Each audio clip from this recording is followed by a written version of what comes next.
Welcome to the Banker Lamp. Please enjoy the video. In this video, I will show how to change battery in 2014 GMC Sierra key fob. Pry the fob open at the seam using a coin or flat tool, remove the old CR 2032 battery, and note its orientation.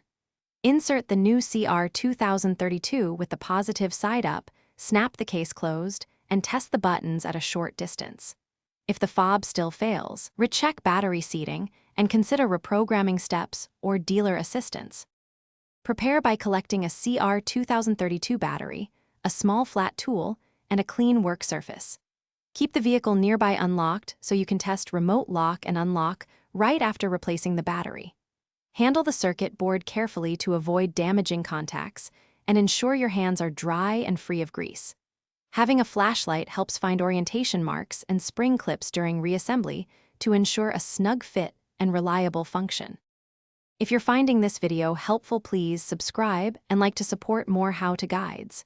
Quick recommendation: life's too short for a stinky car. Grab Little Tree's black ice to keep your truck smelling fresh after handling batteries and greasy parts. It's a small touch that makes working on your GMC nicer and more pleasant. Check the description for the link and other deals. Now let's get back to the video. Start by inserting a coin into the seam and twist gently to split the halves without forcing them. Remove the old CR 2032 by lifting at its edge, avoiding bending the circuit board or contact springs. Place the new battery positive side up, press it into the clip until secure, then realign and snap the case closed. Test lock, unlock, and panic functions from a few feet away to confirm success.